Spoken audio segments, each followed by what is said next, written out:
Les amis des amis sont venus ce jour-là pour participer à une peinture collective. Voilà qui donne le ton, celui de la convivialité. Et c'est justement ce qui définit le Xylolab, un atelier de bois partagé qui a vu le jour au mois de novembre à Épinal. L'idée d'un jeune ingénieur aujourd'hui aidé de son associé et qui organisait samedi ses premières portes ouvertes.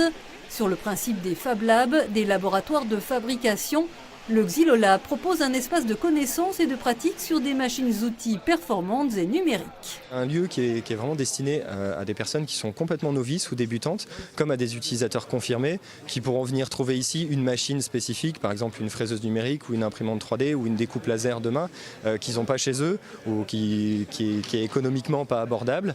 Et aussi de partager des conseils, de partager avec une communauté, avec d'autres gens et aussi avec des professionnels. Actuellement couveuse d'entreprise, soutenu par le pays d'Épinal, le Xylolab doit se transformer en société coopérative, regroupant des institutionnels, des usagers et des professionnels. Guillaume Simon, artisan en pleine démonstration de chantournage, réalise des objets très ouvragés, une technique qu'il va partager lors de stages. Il y a beaucoup de créativité chez tout le monde et je crois que c'est intéressant de la faire ressortir et voilà, donc j'invite vraiment les gens avec cet outil qui est ludique, assez peu dangereux pour les débutants et puis passionnant quand on se rend compte de la possibilité des choses qu'on peut faire avec. Les curieux qui ont découvert le Xylolab semblaient séduits. Je suis un peu bricoleur aussi, à mes heures perdues, quoi, si on peut dire. Hein. Non, menuiserie, c'est une passion qui me tient depuis un moment, quoi. Oui, moi j'ai plutôt l'intention d'essayer de venir profiter un peu du matériel qui est mis à disposition et voilà, pouvoir fabriquer par soi-même un certain nombre d'objets. Formation, initiation et surtout temps d'échange sur l'usage du bois, les méthodes traditionnelles et modernes. C'est tout cela à la fois le Xylolab, ouvert aux amateurs et professionnels.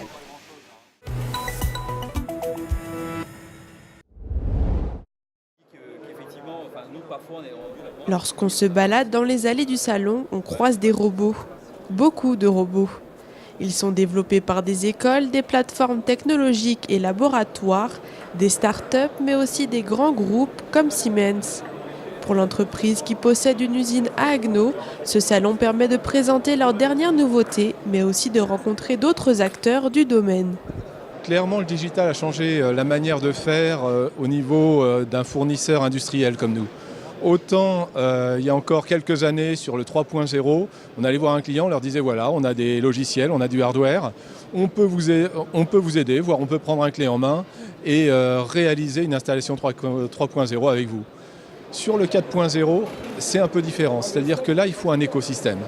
Un écosystème autour de Siemens, start-up, intégrateur classique, intégrateur logiciel. Et c'est par la création de ce type d'équipe qu'on arrive à tirer le meilleur parti d'un projet 4.0. Organisé par la région Grand Est, Mulhouse-Alsace Agglomération et le Parc Expo de Mulhouse, le salon est aussi l'occasion de dévoiler des projets 4.0 qui verront le jour sur le territoire. C'est le cas par exemple de FK Group, une entreprise italienne spécialisée dans la fourniture d'équipements pour les industries textiles qui s'implante à Mulhouse d'ici début janvier.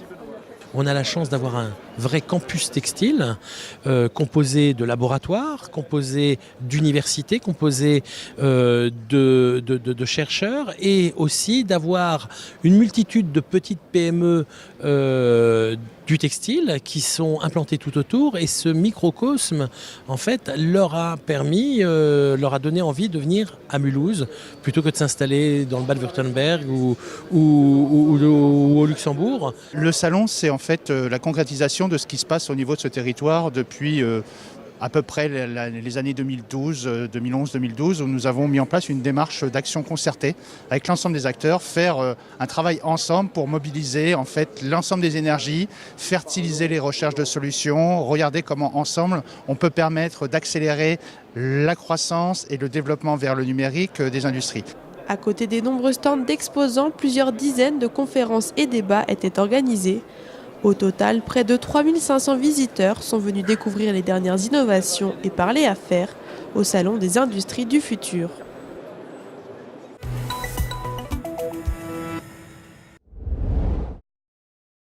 Le petit Elias, âgé de 5 mois, ne s'en rend pas compte, mais la chaussette intelligente que lui enfile sa maman peut lui sauver la vie. Ce système, baptisé Montfoxy, a été créé par 2 Nancéens pour prévenir la mort subite du nourrisson. Grâce à une chaussette munie d'un capteur et d'une base, le T-Hub, plus besoin d'angoisser toute la nuit lorsque bébé dort. La chaussette mesure, détermine la position de couchage de l'enfant, s'il est bien sur le dos ou s'il a basculé, et détermine aussi tout son bien-être, son rythme cardiaque ou son taux d'oxygène dans le sang. Et la base mesure toutes les variables environnementales qui peuvent être la température, l'humidité et la qualité de l'air. Tous les éléments qu'on mesure, ce sont des facteurs aggravants de la mort subite du nourrisson. Et si l'un de ces facteurs change, comme une température trop élevée dans la chambre ou un changement de position du bébé, une notification est envoyée sur le smartphone des parents. Et en cas de danger, la base qui est dans la chambre se met à sonner, suffisamment fort pour pouvoir réveiller les parents et pour pouvoir aussi stimuler l'enfant si jamais il s'est mis en pause respiratoire. Il y a un halo qui devient lumineux, qui devient rouge, et les parents reçoivent en même temps sur leur téléphone une alerte. Cette alerte leur permet, si elle est confirmée, l'application permet d'afficher les gestes de premier secours s'il y a besoin de démarrer une réanimation, et en même temps raccourci téléphonique vers les services d'urgence pour pouvoir être pris en charge le plus rapidement possible. Mariam a pu tester en avant-première ce dispositif et en est très satisfaite. J'ai été très rassurée parce que le petit était vraiment un petit gabarit, il est né avant terme avec un tout petit poids. Je devais le nourrir tout le temps, et ce qui était très très épuisant, et en plus de ça je ne savais jamais dans quelle position le coucher, donc avoir ce support-là, ça a vraiment allégé la charge de travail et la charge mentale en tant que jeune parent. En plus on a la chance d'avoir les grands-parents qui sont dans la région, donc à chaque fois on les emmène à gauche, à droite, etc. Au moins avec la chaussette c'est mobile, ça n'a pas besoin de s'encombrer en plus avec autre chose, elle est facile à mettre directement. Et puis voilà, c'est une fierté d'avoir aussi le produit d'un produit lorrain fait en France avec des ingénieurs de la région. Déjà récompensée d'un prix, cette innovation pourrait bientôt être commercialisée pour moins de 300 €. Les 2 créateurs nancéens espèrent désormais réussir à lever les fonds suffisants pour démarrer l'industrialisation et ainsi créer 15 emplois.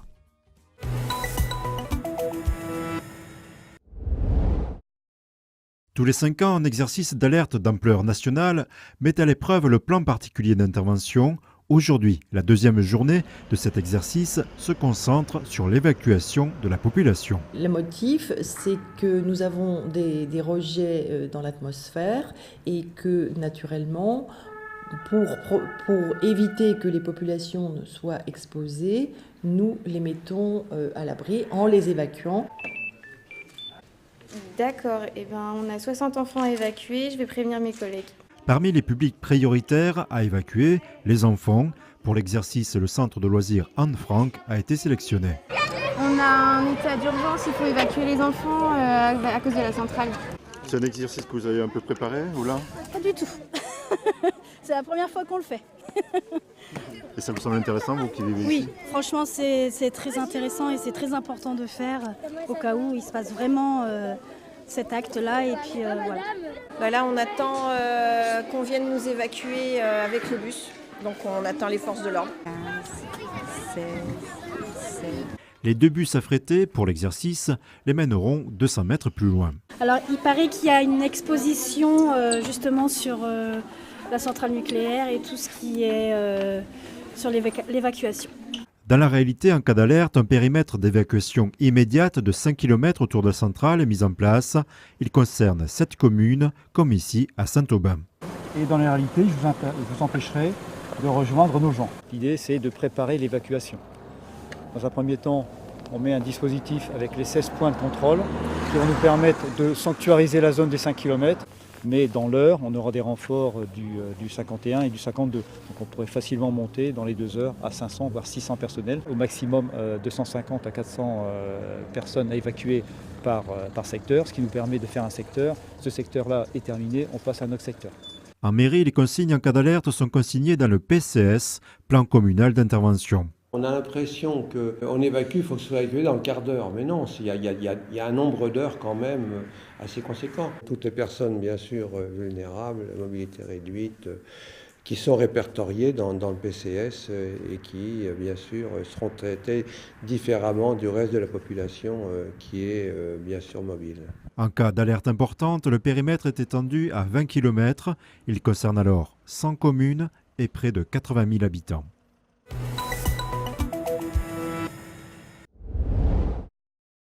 Tardif, ce petit fruit se récolte jusqu'aux premières grosses gelées.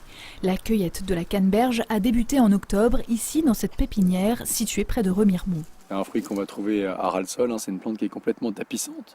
Contrairement à ce qu'on a l'habitude de voir au Canada avec des cultures qui sont immergées pour la récolte, ici on est complètement sur un esprit sauvage et on va récolter à la main. Jusqu'à 2,5 kg de fruits par mètre carré. Les fruits sont vraiment cachés à l'intérieur, c'est ce qui rend compliqué les étapes de récolte. Nous étions alors début septembre, les pépiniéristes préparaient des boutures de canneberge, connues aussi sous son nom anglais, cranberry. Car l'objectif de la pépinière est de faire connaître cette production. La grande érelle rouge du nord de l'Amérique apprécie les régions froides. Ici, on est sur une culture qui était expérimentale et qui permet de démontrer qu'on peut produire dans les Vosges et en France de la canneberge. Donc ici, vous avez à peu près 5000 plants.